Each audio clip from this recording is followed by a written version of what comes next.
Hi everyone, welcome back to my channel. எல்லாருக்குமே ரொம்ப பிடிச்ச ஒரு ஈவினிங் ஸ்நாக்ஸ் ரெசிபி தான் இன்றைக்கி செய்ய போகிறோம்.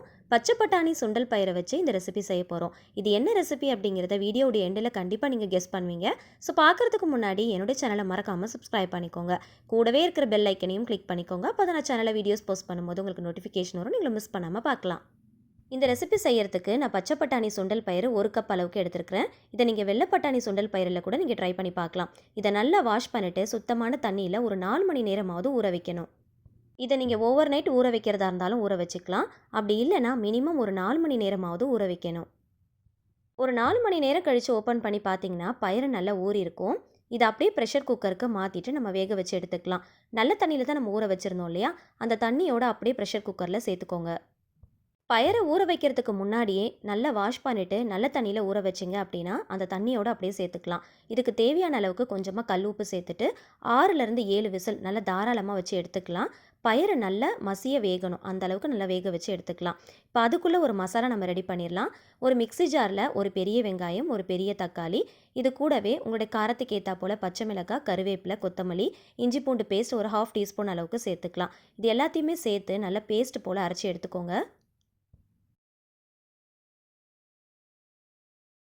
சுண்டல் பயிறு ஒரு சைடில் ப்ரெஷர் குக்கரில் வெந்துட்டு இருக்கும் போதே நம்ம ஒரு சைடில் இந்த மாதிரி மசாலா எல்லாமே நம்ம ரெடி பண்ணி வச்சிட்டோம் அப்படின்னா ரொம்ப ஈஸியாக குயிக்காக செஞ்சு முடிச்சிடலாம். ஹெவி பாட்டம் பேனாக பார்த்து எடுத்துக்கோங்க, அப்போ தான் அடிப்பிடிக்காமல் இருக்கும். கொஞ்சமாக நல்லெண்ணெய் ஊற்றிக்கோங்க. நல்லெண்ணெயில் செய்யும் போது ரொம்ப டேஸ்ட்டாக இருக்கும். நல்லெண்ணெய் ஹீட் ஆனதும் நம்ம அரைச்சி வச்சிருக்கிற இந்த மசாலாவை இது கூட சேர்த்துக்கலாம். சேர்த்துட்டு அந்த பச்சை வாசனை போகிற அளவுக்கு நல்லா கலந்து விட்டுக்கோங்க. வெங்காயம், தக்காளி ரெண்டுமே சீக்கிரமாக வேகணும் அப்படின்னா மூடி போட்டு வேக வச்சோம் அப்படின்னா சீக்கிரமாக வெந்துடும், அந்த பச்சை வாசனையும் போயிடும். சீக்கிரமாக பார்த்தீங்கன்னா கலரும் மாறிடும். ஸோ இந்த அளவுக்கு நல்ல கலர் சேஞ்ச் ஆகிற அளவுக்கு மூடி போட்டு வேக வச்சு எடுத்துக்கோங்க. வெங்காய தக்காளியுடைய ராஸ்மெல் போனதுக்கப்புறமா மசாலா பொருட்கள் சேர்த்துக்கலாம். 1/4 ஸ்பூன் மஞ்சள் தூள், 1/2 டீஸ்பூன் காஷ்மீரி ரெட் சில்லி கலருக்காக சேர்த்துருக்கிறேன். ஜீரகத்தூள், கரம் மசாலா ரெண்டுமே 1/2 டீஸ்பூன் அளவுக்கு மட்டும் சேர்த்துக்கோங்க. 1 டீஸ்பூன் சாம்பார் பொடி, 1/2 டீஸ்பூன் தனியாத்தூள் சேர்த்துக்கோங்க. சாம்பார் பொடியை ஸ்கிப் பண்ணாமல் சேர்த்துக்கோங்க, அதில் தான் நல்ல டேஸ்ட் கிடைக்கும். மசாலா வாசனை நல்லா போகிற அளவுக்கு நல்லா வதக்கிட்டு நல்லா எண்ணெய் பிரிஞ்சு வர அளவுக்கு நல்லா வதக்கணும். ஓப்பன் பேன்லேயே ஒரு 5 நிமிஷத்துக்கு நல்லா வதக்குனிங்கன்னா மசாலா வாசனை போயிடும். அதே சமயத்தில் எண்ணெயும் சீக்கிரமாக பிரிஞ்சு வர ஆரம்பிக்கும். இப்போ இன்னொரு பக்கம் நம்ம ப்ரெஷர் குக்கரில் பச்சை பட்டாணியை வேக வச்சுருந்தோம் இல்லையா, அதை ஓப்பன் பண்ணிவிட்டு நல்லா மசிச்சு எடுத்துக்கலாம். மத்து இல்லைனா கரண்டியை வச்சு நல்லா மசிச்சிங்க அப்படின்னா இந்த அளவுக்கு மசிஞ்சு கிடைக்கும். ஓரளவுக்கு ஒன்றும் பாதியமாக மசிச்சு எடுத்துக்கோங்க. இதை அப்படியே நம்ம வதக்கி வச்சுருக்கிற மசாலாவோடு அப்படியே சேர்த்துக்கலாம். ரொம்ப மசிக்கணும் அப்படிங்கிற அவசியம் இல்லை, ஒன்றும் பாதியமாக மசிச்சுட்டு சேர்த்துக்கோங்க. ப்ரெஷர் குக்கரில் கொஞ்சமாக தண்ணி ஊற்றி அலசிட்டு அதையும் இது கூட சேர்த்துக்கலாம். ரொம்ப அதிகமாக தண்ணி சேர்க்க தேவையில்லை, இந்த அளவுக்கு சேர்த்தா போதும். இதை நல்லா கலந்து விட்டுட்டு உப்பு காரம் கரெக்டாக இருக்கான்னு செக் பண்ணி பார்த்துக்கோங்க. தேவைப்பட்டால் இந்த ஸ்டேஜில் கூட நீங்கள் சேர்த்துக்கலாம்.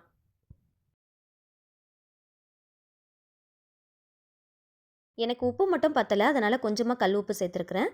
நல்லா மிக்ஸ் பண்ணிவிட்டு கரெக்டாக ஒரு 10 நிமிஷத்துக்கு மூடி போட்டு ஃபுல் சிம் ஃப்ளேமில் வச்சு குக் பண்ணிக்கோங்க. அப்போ தான் அடிப்பிடிக்காமல் இருக்கும். நடுநடுவில் ஓப்பன் பண்ணி நல்லா மிக்ஸ் பண்ணி விடுங்க.